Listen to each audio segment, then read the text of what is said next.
እኔ ነውጠኛ አይደለሁም በርግጥ የሚነካይ ነገር አልወድም ስብእናዬን ዝቅ የሚያደርግ አይመቸኝም ባከበርክ ቁጥር ትከበራለህ በሰጠህም ቁጥር ይሰጣሃል ተለማምጦ መኖር አይመቸኝም ለምንድነው የምለማመጠው ሰው አምናለው እቀርባለው አብሬም እኖራለው ደጋግ ልቦች ይመስጡኛል ይህ ዓለም ግን ለእንዲህ አይነት ሰዎች ብዙ ቦታ የለውም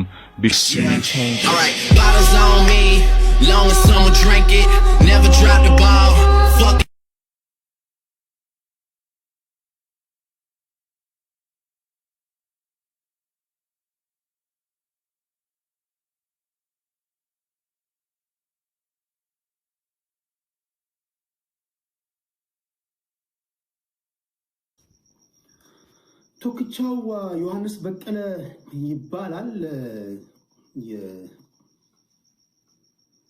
ፊቸሪንግ ይገባል አልበም ያለው አይመስለኝም ብዙ ነጠላ ዜማዎች አሉት በጣም ተወዳጅ አርቲስት ነው እንደምታውቁት በጣም ተወዳጅ አርቲስት ነው ይሄ አርቲስት በመላ ኢትዮጵያ የሚወደድ አርቲስት ነው ከዚህ ቀደም ጂምናስቲክ ይሰራ ነበር ጂምናስቲክ ስፖርቶችን የሚሰራ ልጅ ነው ወደ ሙዚቃው ዓለም መጥቷል በተለይ ደግሞ እስከማስታውሰው ድረስ ከህዝብ ጋር ያስተዋወቀው የመጀመሪያ ስራው አለቤ ሾው የሚባል ታውቃላችሁ አለቤ ሾው ላይ ሙሉዓለም ሽፈራው አብይ ይልማና ዮሐንስ በቀለ ቶክቻው አንድ ላይ ሆነው የሜሴንጀርስ ወይም ደግሞ መልእክተኞች የሚል ስብስብ ነበራቸው ሐዋሳ ተወልደው ሐዋሳ ያደጉ ናቸው ሞሊየር አብይ ይልማ የሞሊየር ልጅ ነው ሙሉዓለም ሽፈራው የሞሊየር ልጅ ነው ቶክቻው የንጋት ደቡብ ንጋት ሰርከስ ነው በጣም ይገለባበጥ ልጅ ነው አየር ላይ ሲበር አይጣለው ቅንድብህን ሊወስዶ ይችላል ቁም ነገር አየር ላይ በሮ እንዴት እንደበረሳጣት ቅንድብህን ሊላጨው ይችላል እንዳትዳፈር ናይት ክለብ ሁሉ ከፍቶ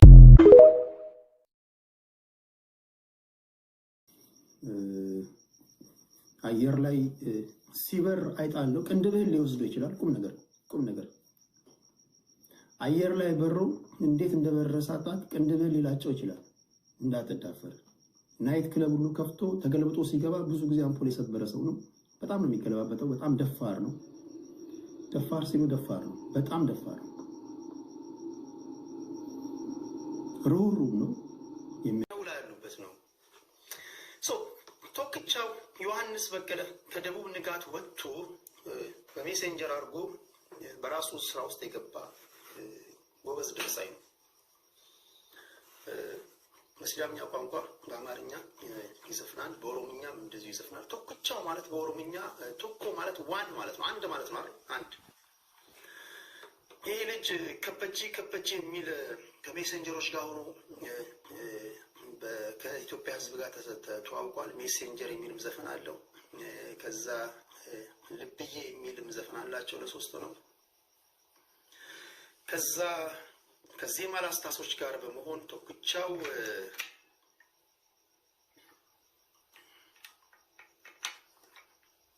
ይሄ ልብዬ የሚለው ከዜማ ላስታሶች ጋር የሰራው ነው ጨምበላላ አለ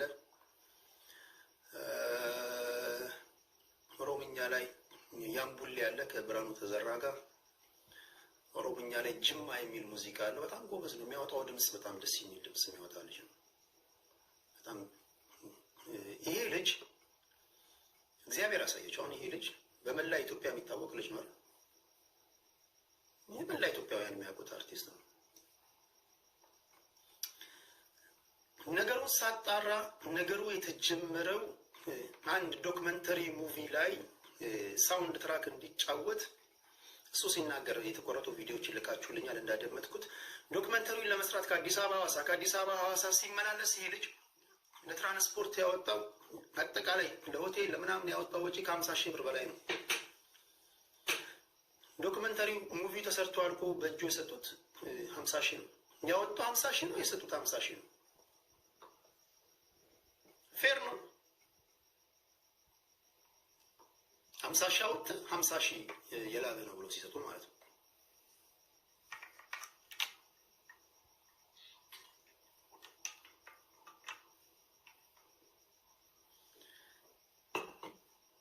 ስለዚህ ይሄ ጉዳይ ሲባባሉ የክልሉ ፕሬዝዳንት ሚዲያዎችን ጠርተው እንግዲህ ቶክቻው ማለት በብሔሩ ተወላጆች እንደ አይናቸው ብሌን የሚያዩት ልጅ ነው። ኢማጂን ጨምበላላ የሚባል የዘመን መለወጫ በዓል አላቸው። ያለ ቶክቻው ዘፈን አይደምቅም። ቶክቻው ቋንቋውን ስለሚችል ዘፈነ እንጂ ቶክቻው አንደኛ የብሔሩ ተወላጅም አይመስለንም፣ ሁለተኛ አይኑን በጨርቅ አስራችሁ 30 ኪሎ ሜትር ብትለቁት ሐዋሳ ተመልሶ አይመጣም ብሎ ሮስት አደረገው ፕሬዝዳንቱ።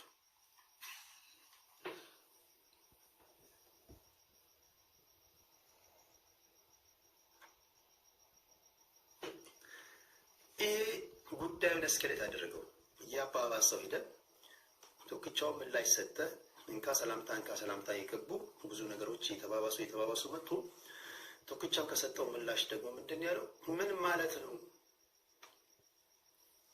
አይንን በጨርቅ ታስረ 30 ኪሎ ሜትር አትሄድም ማለት ምን ማለት ነው? ቶክቻው እንግዲህ እንደምታውቁት ሲመልስ አይጣል ነው፣ እሱ ሰዓት ነው የሚጠፋው። አንተስ ብትሆን አይንን በጨርቅ ታስረ አይደለም 30 ኪሎ ሜትር 3 ሜትር መሄድ ትችላለህ እንዴ? ቆይ እንዴት ነው ሰው አይኑን በጨርቅ ታስሮ? ምክንያቱም ፕሬዝዳንቱ አይኑን በጨርቅ ብናስረው እና ብንለቀው 30 ኪሎ ሜትር ብንለቀው አይመጣም ያሉት።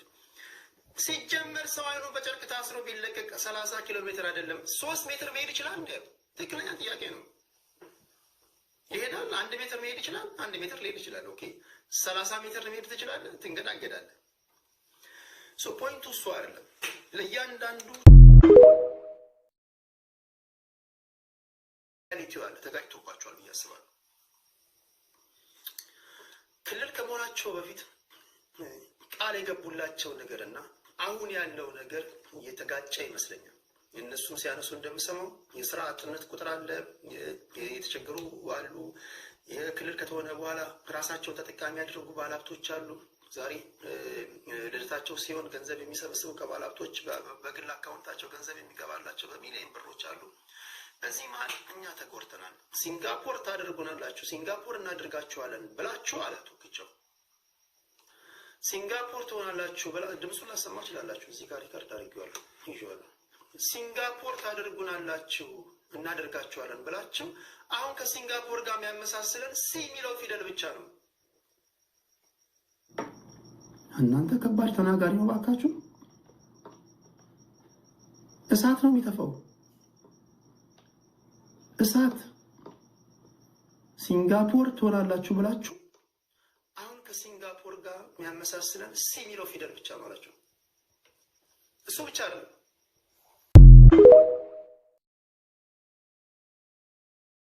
በጣም የሚገርም ህዝብ ተዋርዷል። በቃ ተዋርዷል። ተመልከቱ እስኪ ሐዋሳን ተመልከቱ እስኪ ሐዋሳ ላይ የሆኑ ያሉ ነገሮችን ተመልከቱ። ስቴዲየሙንም ብትሉት እስኪ ስቴዲየሙ ለምንድን ነው ተጀምሮ የቆሙ? ብር በልተው እነማን ናቸው ሲባል እነ ገሌ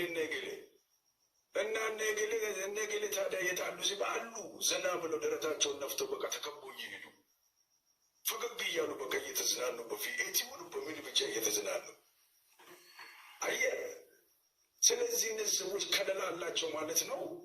በዘረፉት ነገር ወንጀለኞች ከለላ የሚደረግላቸው ምድር ነው እንደ ሐዋሳ አይደለም። ስለዚህ ከዚህ የሚያልፍ ነገር ካለ አጉል ሰዓት ላይ አጉል ነገር እንዳይጀመር ካሁኑ መንቃት አለብን። ሁላችንም ካሁኑ መንቃት አለብን። የሲዳማ ህዝብ፣ የሐዋሳ ወጣት፣ ሲዳማ፣ ወላይታ፣ አማራ፣ ከምባታ ይሁን ጉራጌ ይሁን ማን ይሁን ሁሉም የዚህ በደል የዚህ ገፈት ተካፋይ ነው። ሁሉም በደል ደርሶበታል። ሁሉም ተከፍቷል። ሲዳማ ዘረኛ አይደለም። እነሱ በሲዳማ ህዝብ በዘረኝነት በቃ ጊዜ እነሱ ነው በማስባል ሊጠቀሙ ይችላሉ። ሰፊ የሲዳማ ህዝብ ግን አይወክሉም። እነሱ ረጅም ቪዲዮ ስለሆነ ትንብያ ያሳያቸው ሌላኛውን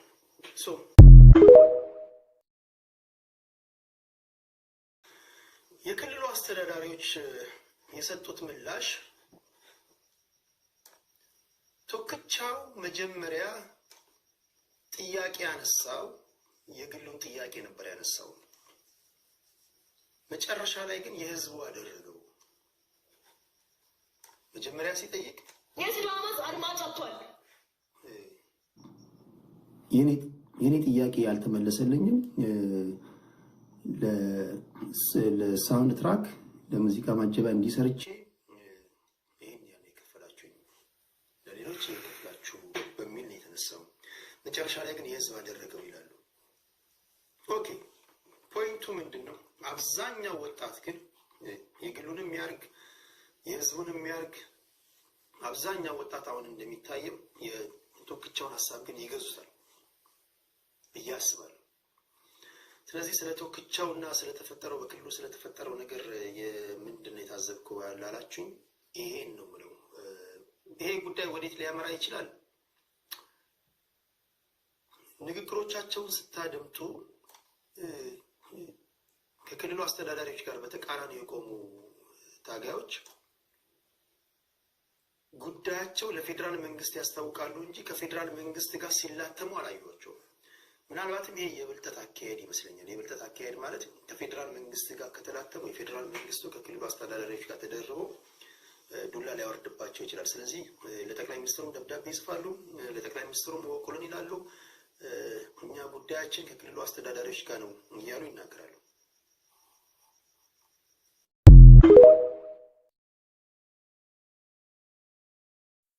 ልማት ሰርተዋል እንዲባሉ የሆነ ለማስመሰል እንኳን የሆነ ነገር ሰራርተው አልሞከሩም።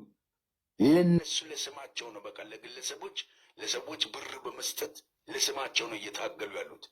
ያልሰሩትን ሰርታቸዋል ለማስባልና ይሄ በደንብ ሊሰመርበት ይገባል። ይሄ በደንብ ሊሰመርበት ይገባል።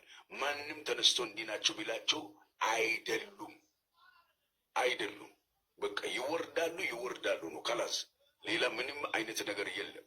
አሁን እንዲህ ነው የሚባል ነገር የለም። እየሰሙ ከሆነ ይሰማሉ ብዬ አስባለሁ። ትወርዳላችሁ፣ ሌላ ነገር የለም። በህግም ደግሞ ትጠይቃላችሁ። ይሄን ያለውና አትድከሙ። ዝም ብላችሁን ሚሊየንስ እየረጫችሁ ለማስያዝ ስማችሁን እንትን ለማለት አትድከሙ ነው ብሎ በቃ ያ ነው ያለኝ። ቴንክ ዩ።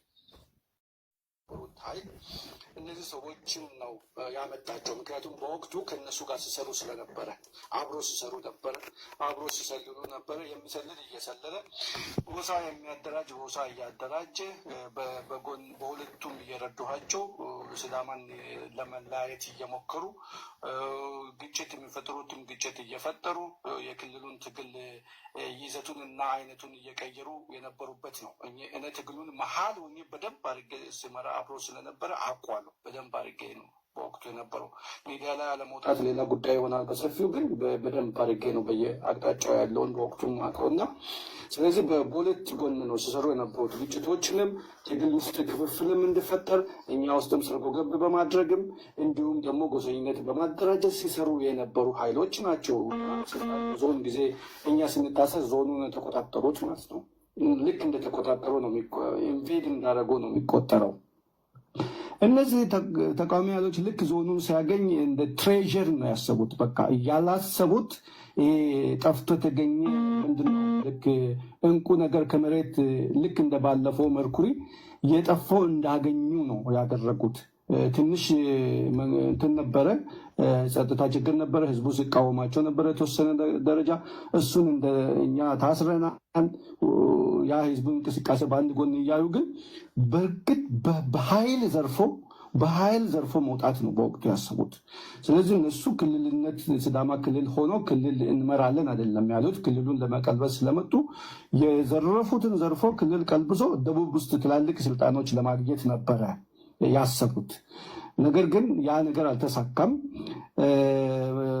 ሲዳማ ክልልነት ጥያቄ ትግሉ ቀጥሎ ሲዳማ ክልል ነው የሆነው። በወቅቱ በነገራችን ላይ ዞን በነበረበት ጊዜ ቶሎ ተሽቀዳድሞ ነው ንብረት ሲዘርፎ ነበረ።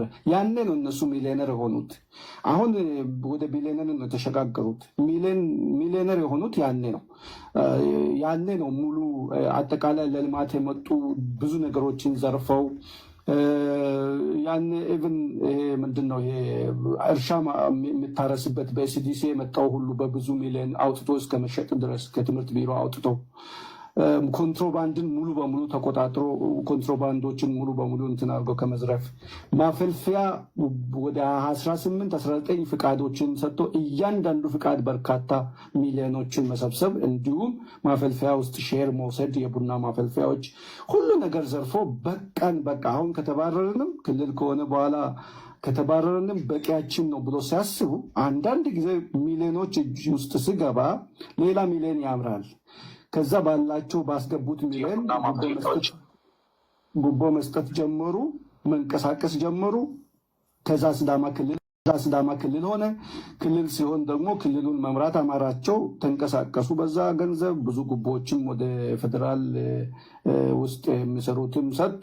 የድሮ ደኢህዴን መሪዎችም ጉቦም በልተው እንደ ውለታም አድርገው ምክንያቱም የሲዳማን ትግል ያኔ ለማኮላሸት ያሰሩት ብዙ ሴራ ነው የነበረ። የታሰረው ታስሮ እንዲቀር ብዙ ሲያደርጉ ነበረ። ወጣቱን ለመጥለፍ ወጣቱን ተስፋ በመቁረጥ በማሰር አብሮ ሲያግዙ ነበረ። በዚህ ሁኔታ እንግዲህ ሲዳማን እንትን የምናደርግ ከሆነ እነዚህ ሰዎች መቀጠል አለባቸው በሚል የደኢህዴን መሪዎች አስቀምጧቸው። ከዛ በኋላ ነው እንግዲህ ክልል የመሰለ ሁሉ ውሳኔ ሰጭነት ቦታ ያን እንግዲህ ደቡብ ደክሞ ስለነበረ ነው እንጂ ደቡብ ባይደክም ኖሮ ይቆጣጠራቸው ነበረ። ደቡብ ቁጥጥሩን አጥቶ ነበረ። ደኢህዴን ፈርሶ ስለነበረ መንግስት አልነበረም ቴክኒካሊ ደቡብ። ስለዚህ በወቅቱ የነበረው ዞንም መንግስት ይመስል ነበረ። ምክንያቱም በራሱ በደንብ ሲተዳደር ነበረ። ከላይ የሚጠይቅም አልነበረም። ደኢህዴንን በወቅቱ አደጋክመን ስለነበር ማለት ነው። እና በኋላ ግን እነዚህ ክልል እንትን አደጋክመን ዘርፈን ወደ ክልል ሲመጣ ሞር ውሳኔ የሚሰጥበት ፖዚሽን ላይ መጡ ማለት ነው። ከመጡ በኋላ ምንድን ነው ያደረጉት? መጀመሪያ እንደ ጎሪጥ እያዩ የነበሩትን ኃይል መምታት ነው የተያያዙት።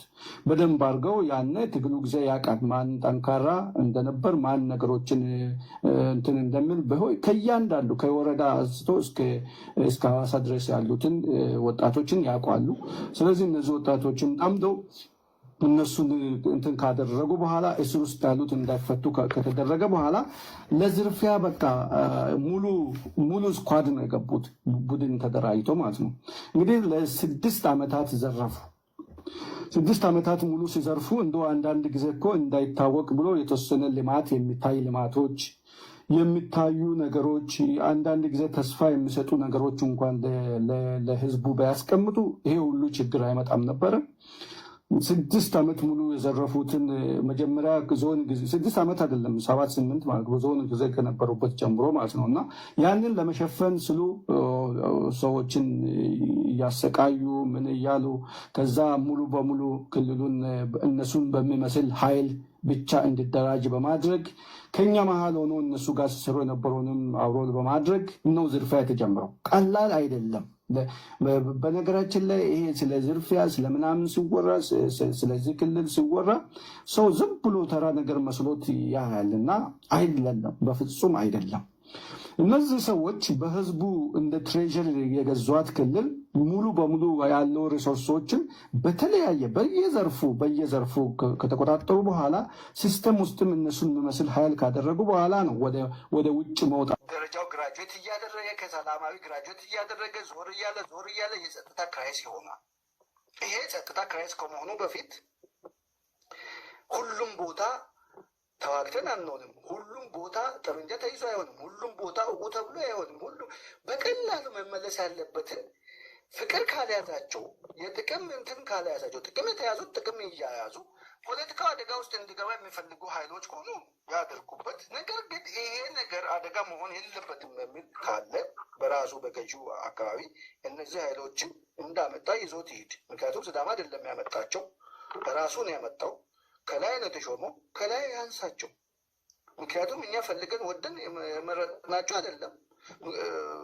በዛ አሳይን ተደርጎ ሄደው ሚሊዮኖችን አብስሰው አንዱን አታለው ሌላውን ሸውደው እነዚህ በሰንሰለት ነው የሆኑት። አሁን በሰንሰለት እንደሆኑ ሁሉ እዛው የሾማቸው ማንሳት አለበት። ከዛ ውጭ ግን ግልጽ የሆነ የፍትህ ጥያቄ ግልጽ አሁን ወጣት ከመታፈኑ ተስፋ ከመቁረጡ የተነሳ የሚፈነዳ በመኪና ጎማ ውስጥ ንፋስ ሞልቶ ሊፈነዳ የተዘጋጀ ኃይል እኮ ነው ያለው። ይሄ ለመፈንዳት ፖቴንሻል ሊፈነዳ ኃይል ማስተንፈስ አለበት። በእነዚህ ኃይል ይህን ኃይል ዋጋቸው በመስጠት እንድጠየቁ።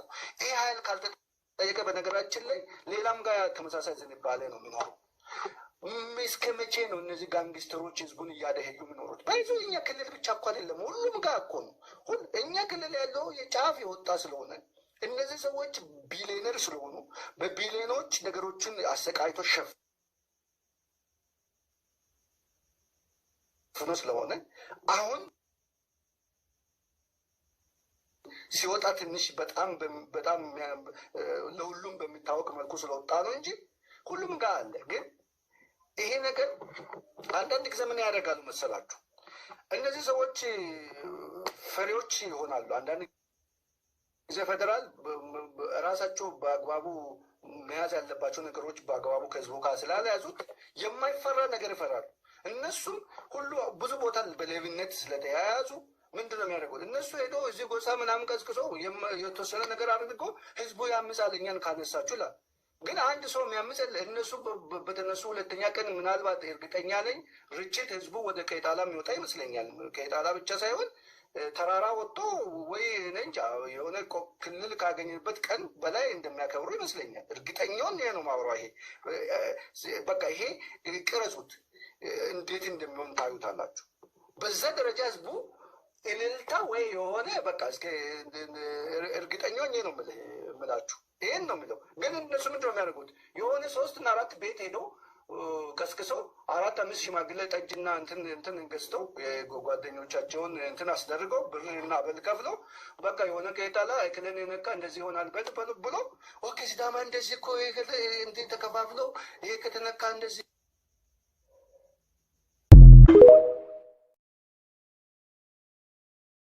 የምለው መልካም አስተዳደር ጥረቶች በአብዛኛው ቦታ ቢሸፈን ኖሮ ሀገር ውስጥ አደጋ ውስጥ የተፈጠሩ ጥያቄዎች ሁሉ አይ ቲንክ በብዙ ፐርሰንት የሚጠፋ ነው ይመስለኝ። ይሄ ከአእምሯቸው ተነቅሎ ይሁን ሴጣን ገብቷቸው ይሁን እንዲህ አይነት ዱርዬ ህዝብ በላ ሰይጣናዊ የሆኑ አመራሮችን ብቻ ተሸክሞ መሄድ ካሰበ እኛ ምንድን ነው የምናደርገው ነው? እኛ እንደ ሲዳማ ህዝብ ትግላችን ላይ ፎከስ ማድረግ ነው። አለቀ። እነዚህ ሰዎች አንፈልግም 7 ዓመት በቂ ደረጃ ተጫውቶብናል። ይሄ ውረዱ፣ ከዚህ በላይ የለም ውረዱ። ከዚህ ውጭ አላወርድም በእነዚህ ሰይጣኖች ብቻ ገዛለሁ ካለ ያው እንግዲህ ትግላችን በየደረጃው እየጨመረ ይሄዳል ማለት ነው። እንግዲህ ሁሉም ቦታ እንዲህ መልካም አስተዳደር ጉዳይ ነው አይደለ? የጸጥታ ችግር የሚሆነው ሁሉም ቦታ እኮ የመልካም አስተዳደር ጦት ችግር እንዲህ የዝርፊያ፣ የመመሳጠር፣ የፍትህ እጦት፣ እነዚህ ፍትህ እጦትና ይሄ ሁሉ አደጋ ነው አይደለ? ወደ ጦርነት ወደ ጠመንጃ ያስወሰደው። እንግዲህ ጠመንጃ እስካስወስድ ድረስ አደጋው እስከፍቶ ወጣቱን ተስፋ አስቆርጦ ያ ሁሉ ጎዳና አስወጥቶ በብዙ ሺዎች በብዙ 100 ሺዎች አካባቢ ወጣቶች ጎዳና ያስወጣው፣ እናቶችን ያስወጣው፣ ለነፍስ ዋጋ እንዳይሰጥ ደረጃ ያደረገው የጸጥታ ችግር መሆኑ አይቀርም አይደለም እንዴ? አጠቃላይ የፍትህ እጦት፣ የመልካም አስተዳደር እጦት ጫፉ አልቲሜትሊ የጸጥታ ስጋት ነው የሚሆነው። ስለዚህ ይሄ አልቲሜትሊ የጸጥታ ስጋት እንዲሆን ተፈልጎ ከሆነ ስታትስ ክሊር ያደርጉልናል ማለት ነው። አሁን ሲዳማ በዚህ ደረጃ ትዕግስት አድርገው ችግሮቹን እየሸፈኑለት 6 ዓመት ሙሉ በሚሊዮኖች ችግሮች እየተሸፈኑ ዛሬ ድረስ መጥቶ ችግሮቹ በራሱ ጊዜ ጋድ ወጥቶ ዓለም እስኪያውቅ ድረስ ከወጣ በኋላ እነዚህ ሰዎችን ለማትረፍ የሚንቀሳቀስ ኃይል ወይም ይሄ ጉዳይን አሁንም በዚህ ሸፍኛ አልፋለሁ እነሱን ሸፍኛ አሳልፋለሁ የሚል ኃይል መጥቶ ከሆነ ወይም እነዚህ አይነት እሳቤ ካለ አደጋው እዚሁ መላው ኢትዮጵያ ሕዝብ እያወቀ ሲዳማ ውስጥ ግልጽ የሆነ ቀላል ሌቦችን ላይ እርምጃ በመውሰድ የሚቀሩ ችግሮች ወደ ጸጥታ ችግር እየሄደ ነው የሚሆነው ማለት ነው። ስለዚህ እንዲህ አይነት ደረጃው ግራጁዌት እያደረገ ከሰላማዊ ግራጁዌት እያደረገ ዞር እያለ የጸጥታ ክራይስ ይሆናል። ይሄ ጸጥታ ክራይስ ከመሆኑ በፊት ሁሉም ቦታ ተዋግተን አንሆንም። ሁሉም ሁሉም ቦታ ጠመንጃ ተይዞ አይሆንም። ሁሉም ቦታ እቁ ተብሎ አይሆንም። ሁሉ በቀላሉ መመለስ ያለበትን ፍቅር ካልያዛቸው የጥቅም እንትን ካልያዛቸው ጥቅም የተያዙት ጥቅም እያያዙ ፖለቲካው አደጋ ውስጥ እንዲገባ የሚፈልጉ ኃይሎች ከሆኑ ያደርጉበት። ነገር ግን ይሄ ነገር አደጋ መሆን የለበትም የሚል ካለ በራሱ በገዢው አካባቢ እነዚህ ኃይሎችን እንዳመጣ ይዞት ይሄድ። ምክንያቱም ሲዳማ አይደለም ያመጣቸው፣ ራሱ ነው ያመጣው። ከላይ ነው የተሾመው፣ ከላይ ያንሳቸው። ምክንያቱም እኛ ፈልገን ወደን የመረጥናቸው አይደለም። እዛ አሳይን ተደርጎ ሄደው ሚሊዮኖችን አፍስሰው አንዱን አታለው ሌላውን ሸውደው እነዚህ በሰንሰለት ነው የሆኑት። አሁን በሰንሰለት እንደሆኑ ሁሉ እዛው የሾማቸው ማንሳት አለበት። ከዛ ውጭ ግን ግልጽ የሆነ የፍትህ ጥያቄ ግልጽ አሁን ወጣት እኮ ወጣት ከመታፈኑ ተስፋ ከመቁረጡ የተነሳ የሚፈነዳ በመኪና ጎማ ውስጥ ንፋስ ሞልቶ